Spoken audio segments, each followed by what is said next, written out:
Alors j'ai un voyant problème de recharge de batterie qui n'arrête pas de s'afficher. Donc première chose à faire, je vais vérifier les tensions. Je vais juste recharger ma batterie.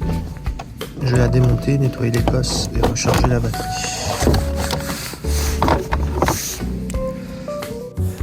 Pour démonter la batterie, il n'y a rien de plus simple. Il vous faut 2 clés à pipe, une de taille 10, c'est marqué où? Voilà, de taille 10 pour enlever les cosses qui se trouvent là et là. On va d'abord enlever la partie négative, polarité moins. Donc d'abord le noir et en dernier le rouge.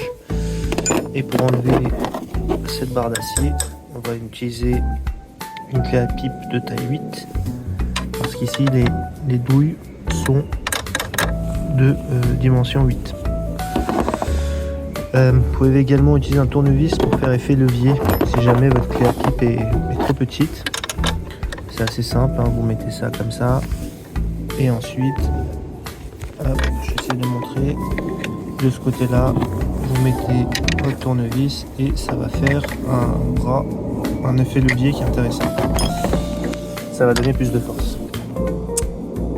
Et voilà, j'ai démonté la batterie. Honnêtement, ce qui m'a pris le plus de temps, c'est la traverse, cette petite traverse là qui maintient la batterie.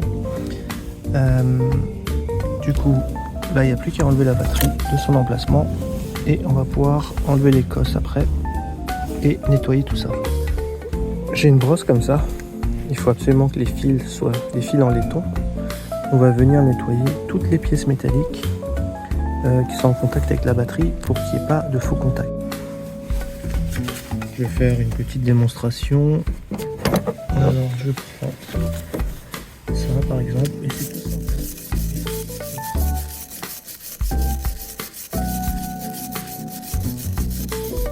On voit un peu de poussière qui se dégage normalement. Et ce qui est important, c'est surtout aussi celui-là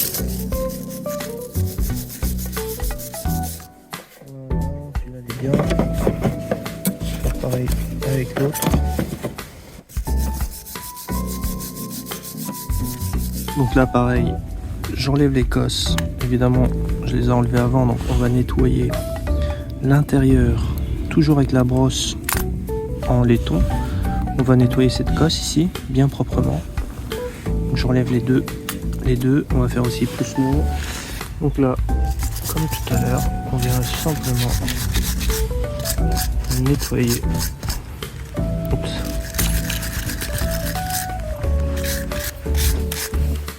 On voit la différence, hein, regardez.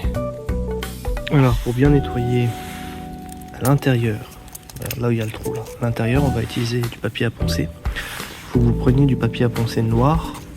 C'est du papier pour métaux et bon, il faut que ce soit un grain qui soit quand même relativement fin. Moi j'ai pris du 180. Bon, voyons. Et pour terminer l'entretien des cosses, on va prendre un nettoyant contact. Donc c'est tout ce qui est pour les pièces, les composants électriques et électroniques. Élimine les dépôts de gras, les salissures, etc., etc. Donc on se met un peu à distance et on y va.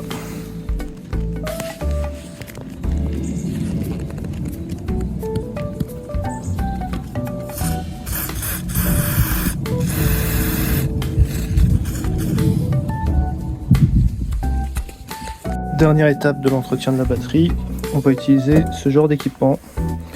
Ça c'est un chargeur de batterie externe. Donc ouais, on branche sur prise secteur et puis on a des pinces croco et on va venir pouvoir brancher la batterie. Mais moi ce que j'ai envie de faire, il y a un mode ici, mode réparation. Donc je vais utiliser ce mode là parce que j'ai un voyant batterie qui n'arrête pas de s'allumer dans mon véhicule. Donc on va essayer de tenter la réparation avant de changer la batterie. Donc voilà, là je l'ai mis en mode pulsation. Et donc normalement il envoie des petites pulsations pour réparer la batterie. Donc voyons voir. Et rendez-vous à peu près dans 24 heures. Ça met 24 heures à réparer, par expérience, à réparer une batterie, si elle est réparable. Donc ça fonctionne par pulsation. Là on voit bien, il y a marqué mode réparation. Allez, et là il est marqué mode pulsation.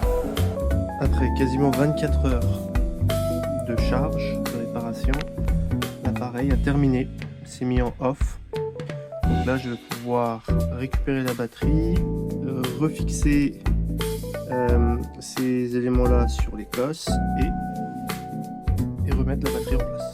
Donc ça y est, j'ai remis la batterie en place. Et maintenant il n'y a plus qu'à brancher les câbles. On commence par le rouge et on va terminer par les câbles noirs. Et voilà, la batterie a été refixée, tout a été nettoyé avec, on le rappelle, hein, c'est la brosse laiton. Et j'espère que les contacts se feront mieux. J'ai également régulièrement mis ce genre de produit, c'est des nettoyants en contact pour les pièces électriques et électroniques.